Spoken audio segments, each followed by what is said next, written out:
I swear, the words still echo in my mind sometimes, clear as a bell, even years later. There I was, standing at the altar, moments away from marrying the love of my life, the most perfect day imaginable, and my own mother, with a serene smile on her face, leaned in and whispered, "Your sister deserves the car his parents gave you, not you." Can you believe that, at my own wedding, she found a way to tear me down and elevate my sister? Tell me, was I wrong for what I did next? Would you have done the same thing, or would you have just swallowed it and let it ruin your day? I truly need to know if I overreacted. It all started, as most of my life's biggest dramas seem to, with my sister, Clara. Clara and I are only a year apart, and growing up, you would think we were twins based on our mother's treatment, but not in the way you might assume. Clara was always the golden child, the one who could do no wrong, the one who effortlessly excelled in everything without even trying, or so my mother made it seem. I, on the other hand, was always just there, the supporting character in Clara's grand narrative. If Clara got an A, it was because she was brilliant. If I got an A, it was because the teacher liked me or the test was easy. If Clara wanted something, she usually got it. If I wanted something, I had to earn it twice over, and even then, it often felt like a concession. Our father, bless his heart, tried to balance things, but he was often outnumbered, outmaneuvered by my mother's unwavering favoritism. He'd try to stick up for me, to point out the unfairness, but my mother would just dismiss him with a wave of her hand and say he was too soft, or didn't understand girls. This dynamic, as you can imagine, wasn't exactly conducive to a healthy sisterly bond. We were cordial, I suppose, but never close. There was always this underlying current of resentment from my side, and an almost smug entitlement from hers. Clara never seemed to notice or care about the disparity. It was just her normal, her birthright. As we got older, the favoritism continued to manifest in increasingly infuriating ways. When Clara decided she wanted to go to an expensive art school across the country, my mother suddenly found the funds, pulling strings, taking out loans, making it happen. When I wanted to pursue a more practical, but still costly, engineering degree at a state university, I was told I needed to apply for every scholarship under the sun, work part-time, and take out my own student loans. It builds character, my mother would say, smiling sweetly, as Clara flew off to her bohemian dream. The car incident, which became the catalyst for my mother's wedding day pronouncement, happened about 6 months before my wedding. My fiancé, Alex, comes from a wonderfully supportive and loving family. They are, in many ways, the polar opposite of my own. They celebrated every milestone, every small victory, and genuinely made me feel like a cherished part of their family from day one. When Alex and I got engaged, his parents were ecstatic. They insisted on helping with the wedding costs, something my own parents vaguely offered but never quite followed through on. But beyond the wedding, Alex's parents, knowing I was still driving a beat-up hand, me down from high school that was constantly breaking down, decided to surprise us. They bought us a brand new car, not just any car, but a really nice, reliable, safe sedan, perfect for our future as a married couple. They presented it to us at a small family dinner, and I was absolutely overwhelmed with gratitude. It was the nicest thing anyone had ever done for me, a truly selfless and generous gift. I cried happy tears, hugged them fiercely, and promised to take excellent care of it. Of course, the news of the car eventually reached my mother and Clara. I had tried to keep it quiet, anticipating the inevitable backlash, but my father, in his excitement for me, mentioned it during a phone call with my mother. And that's when the storm hit. My mother called me, not to congratulate me, but to scold me. "How could you accept such an extravagant gift?" she demanded. "It makes us look bad. And Clara, poor Clara, she's still driving that old clunker from college, barely running, struggling to make ends meet with her art career, and you get a brand new car." The implication was clear. I was undeserving, and Clara was suffering because of my good fortune. I tried to explain that it was a gift from Alex's parents to us for our future, but she wasn't having it. She launched into a tirade about how Clara's artistic soul was being stifled by financial worry, how a new car would free her up to create, to pursue her dreams without the burden of unreliable transportation. She actually suggested, quite seriously, that I should offer the car to Clara. "It would be the right thing to do, dear," she said, her voice dripping with maternal expectation. I was speechless. I refused, of course. It wasn't my car to give away, and even if it were, the sheer audacity of the request was breathtaking. This caused a huge rift, and for a few weeks my mother barely spoke to me, only communicating in clipped, passive-aggressive remarks about my selfishness. Clara, naturally, played the victim perfectly, sighing dramatically whenever my car was mentioned, making comments like, "Oh, it must be nice to have reliable transportation," always within earshot. Fast forward to the wedding day. Everything was beautiful. Alex looked incredibly handsome.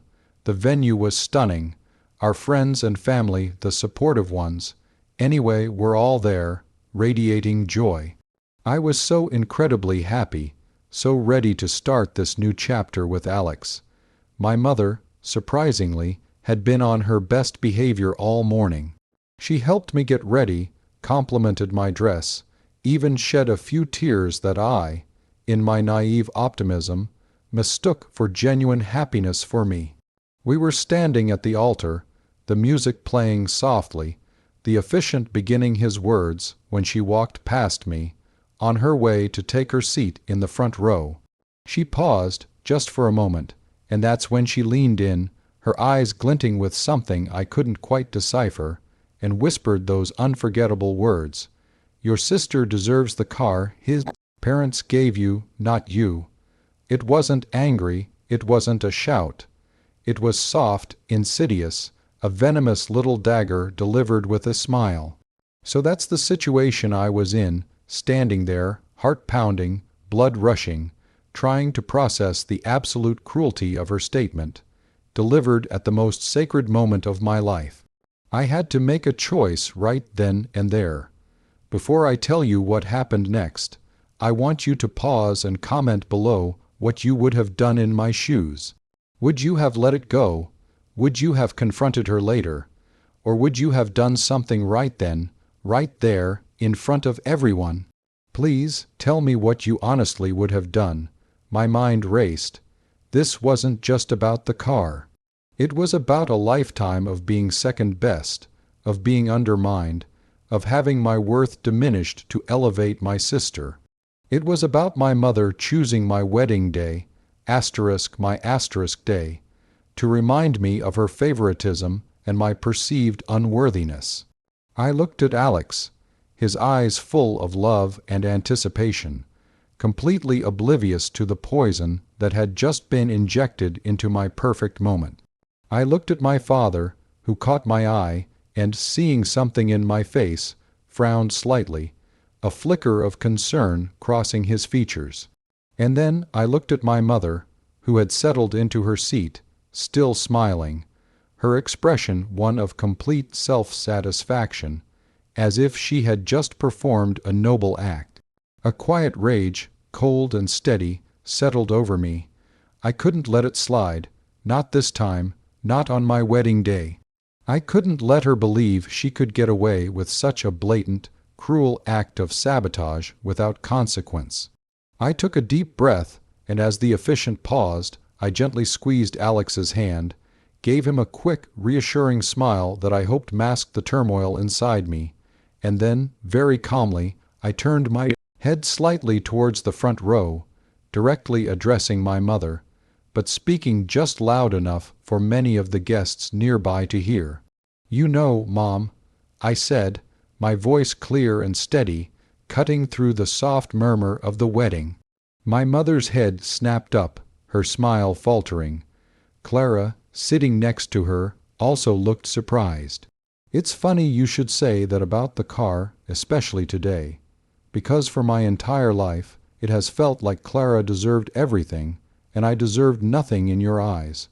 Every achievement of mine was minimized, every struggle amplified, all to ensure Clara was always seen as the favored one.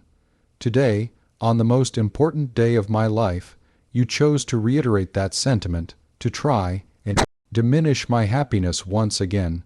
A hush fell over the guests. Alex looked at me, bewildered, his brow furrowed with concern. My father looked absolutely mortified, his face turning a shade of crimson. My mother's serene smile had completely vanished, replaced by a gaping, wide-eyed stare. Clara, meanwhile, looked furious, probably more at being called out publicly than at the actual content of my words. I continued, my voice gaining strength. "You know what? You're right, Mom. Clara does deserve a car. She deserves one that's paid for by the people who believe in her, who celebrate her successes, and who genuinely want to see her thrive.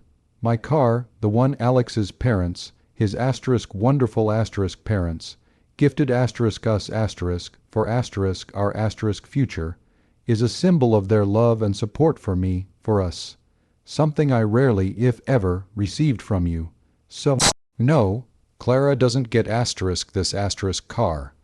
But perhaps if you, for once, were to put your daughter first, your actual daughter, and not just the one you've decided is more deserving, then maybe, just maybe, you could find it in your heart to help her get a car." The silence in the room was deafening. My mother's face was a mask of shock and fury. She looked like she wanted to evaporate. Clara was practically vibrating with indignation. My father, surprisingly, looked a little proud, a small, almost imperceptible nod from him. Alex, recovering from his initial shock, squeezed my hand again, this time with an encouraging firmness. He knew, instinctively, that this was something I needed to do, a battle I needed to win, even on our wedding day. I turned back to the officiant, a faint smile playing on my lips. "Sorry for the interruption," I said, my voice now light and airy, as if I had just commented on the weather. "Please continue." The rest of the ceremony went off without a hitch, though the air around my mother and sister remained thick with tension. They barely looked at me throughout the reception. My mother made a hasty exit shortly after dinner, dragging a fuming Clara with her, without even saying goodbye. It was clear I had irrevocably shattered her carefully constructed facade. The aftermath was complicated. My mother didn't speak to me for months. She called my father, furious, demanding he intervene, that I apologize. My father, however, surprisingly stood his ground. He told her I was an adult, that I had a right to speak my mind, and that maybe, just maybe, she needed to hear it. This caused a huge rift between my parents, though thankfully, they eventually worked through it, with my father asserting himself more than he ever had before. Clara, true to form, played the victim, posting vague, dramatic updates on social media about family drama and unnecessary cruelty, clearly hoping to garner sympathy without ever explicitly stating what happened. But many of our mutual friends, who knew the history of my mother's favoritism, quietly reached out to me, expressing their support and admiration for finally standing up for myself. Alex's parents, when they eventually heard the full story, were incredibly understanding. They were shocked by my mother's behavior, but reaffirmed their love and support for me. It only solidified my belief that I had chosen the right partner and the right family. my relationship with my mother never fully healed. We communicate, yes, but it's always strained, always cautious. The deep trust that should exist between a mother and daughter was shattered that day, and honestly, it had been chipping away for years before. I don't regret what I said. It was raw, it was public, and it was absolutely necessary for my own peace of mind, for my own dignity. It was the moment I finally broke free from the narrative she had imposed on me my entire life. So that's my story. It was a hell of a way to start a marriage, but in a strange way, it solidified my bond with Alex and gave me the strength to navigate future family dynamics on my own terms. I learned that sometimes you have to choose yourself, even when it means making a scene, even when it means upsetting the people who are supposed to love you unconditionally. It was a painful lesson, but an important one. Like this video if you were on my side. Subscribe for more stories like this, and share your final thoughts on this whole mess in the comments section. I'll see you all in the next story.